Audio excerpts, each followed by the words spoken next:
Hello नमस्कार, welcome to Kargil news India में आस्था शर्मा। तो आइए आज की बड़ी खबरों पे नजर डालते हैं।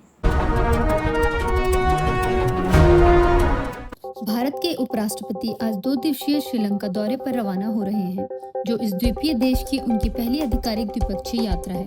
हालांकि इससे पहले अक्टूबर 2000 में तत्कालीन उपराष्ट्रपति कृष्णकांत श्रीलंका गए थे, लेकिन वह पूर्व प्रधानमंत्री सिरिमावो भंडार नायके के अंतिम संस्कार में शामिल होने के लिए था। राहुल गांधी ने आरोप लगाया कि भारतीय जनता पार्टी तमिलनाडु में एक कठपुतली मुख्यमंत्री बैठाना चाहती है और दावा किया कि प्रधानमंत्री नरेंद्र मोदी डोनाल्ड ट्रंप के प्रभाव में है। राहुल गांधी ने यह भी कहा कि ऑल इंडिया अन्ना द्रविड़ मुनेत्र खसगम के नेता भ्रष्टाचार और केंद्रीय एजेंसियों के दबाव के कारण कमजोर हैं, जिससे उन पर प्रभाव डालना आसान हो गया है। मल्लिकार्जुन खड़गे ने लोकसभा में महिला आरक्षण बिल फेल होने के बाद प्रधानमंत्री नरेंद्र मोदी पर निशाना साधते हुए कहा कि उन्होंने अपने भाषण में कांग्रेस का 59 बार जिक्र किया और उन्हें हताश बताया। उन्होंने भारतीय जनता पार्टी पर आरोप लगाया कि पार्टी अपने रवैये और काम दोनों में महिला विरोधी है।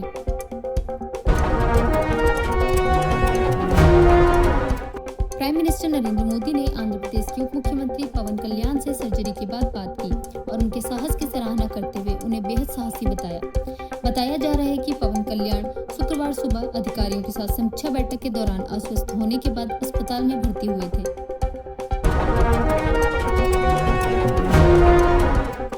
जम्मू कश्मीर सरकार ने जमाते इस्लामी से जुड़े 58 निजी स्कूलों का प्रबंधन अपने हाथ में ले लिया है।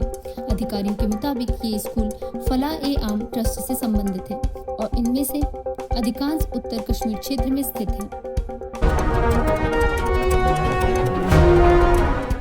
संसद के बजट सत्र में लोकसभा की कार्यक्षमता 93% और राज्यसभा की कार्यक्षमता 110% दर्ज की गई। विपक्ष के कड़े विरोध के चलते सरकार ने foreign contribution regulation amendment bill 2026 को इस सत्र में पेश नहीं किया।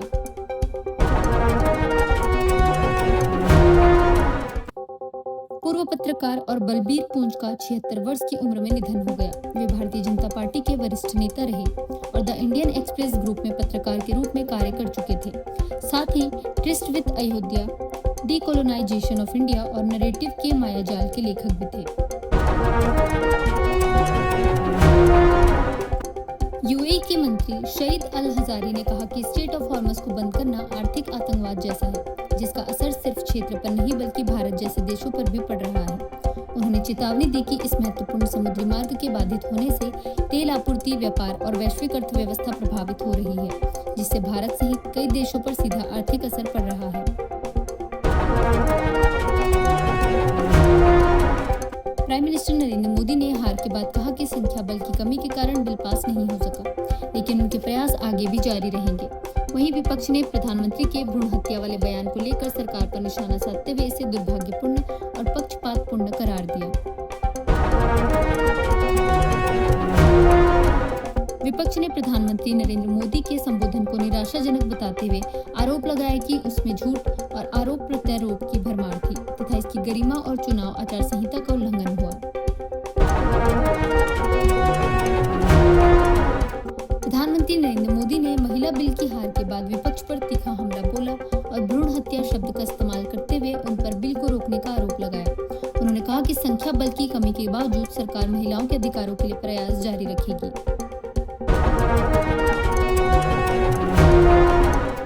नवीन जिंदल ने वेदांता प्लांट हादसे में 23 लोगों की मौत पर दुख जताते हुए कहा कि यह त्रासदी बेहद पीड़ादायक है और पीड़ितों को मुआवजा व आजीविका सहायता मिलनी चाहिए।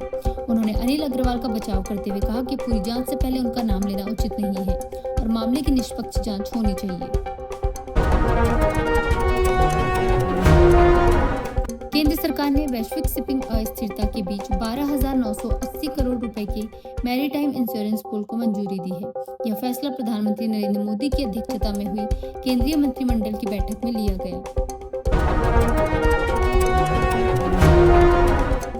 मणिपुर के उखरुल में संदिग्ध उग्रवादी हमले में एक पूर्व सैनिक सहित 2 लोगों की मौत हो गई। यह घटना मुख्यमंत्री के दौरे के एक दिन बाद हुई। फरवरी में लितान क्षेत्र में हिंसा भड़कने के बाद से तंगखुल नागा और कुकी जो समुदायों के बीच तनाव बना हुआ है, जिससे सैकड़ों ग्रामीणों को विस्थापित होना पड़ा।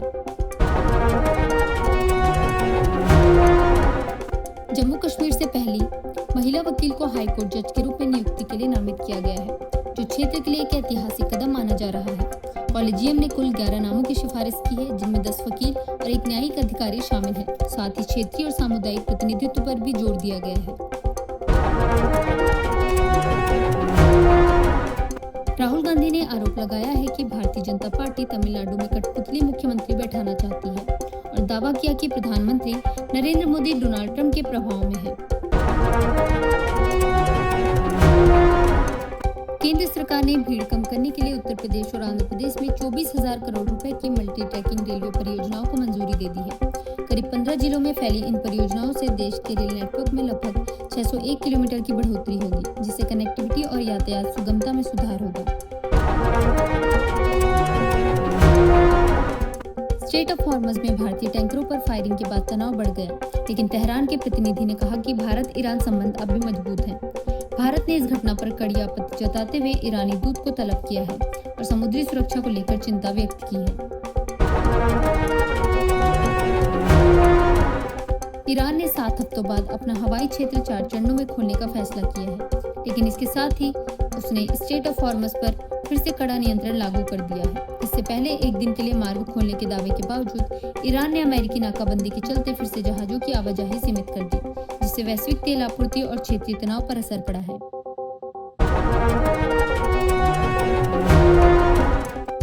आसिम मुनीर को लेकर अमेरिकी खुफिया विशेषज्ञों ने संदेह जताया है, भले ही डोनाल्ड ट्रंप ने उसकी सराहना की हो। विशेषज्ञ बिल रोजियो ने पाकिस्तान के सैन्य नेतृत्व पर भरोसा न करने की चेतावनी देते हुए उसके पुराने रिकॉर्ड और मुनीर के कथित संबंधों पर सवाल उठाए। डोनाल्ड ट्रंप ने कहा कि अमेरिका को ब्लैकमेल नहीं किया जा सकता और भारतीय जहाजों पर फायरिंग के बाद हालात पर चर्चा के लिए सिचुएशन रूम की बैठक बुलाई।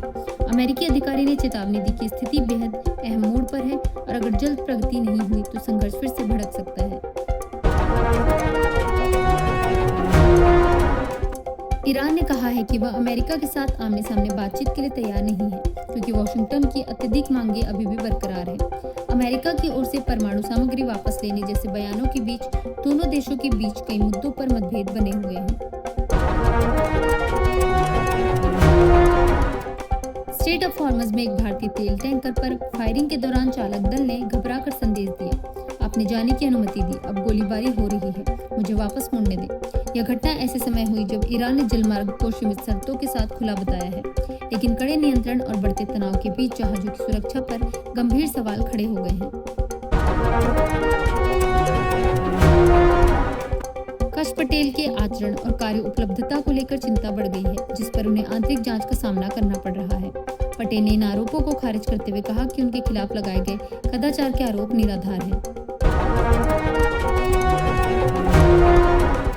स्ट्रेट ऑफ हॉर्मज में फायरिंग के दौरान भारतीय जहाज से आया डिस्ट्रेस मैसेज सामने आया है, जिसमें क्रू ने कहा, आपने हमें क्लियरेंस दिया था, और हालात पर भ्रम व घबराहट झलकती है। यह ऑडियो घटना के दौरान की अफरा तफरी को दिखाता है, जब अचानक हुई गोलीबारी के बीच जहाज के चालक दल ने मदद की गुहार लगाई। ये थी आज की बड़ी खबरें। बने रहिए गार्गी न्यूज इंडिया के साथ। मैं आस्था शर्मा, धन्यवाद।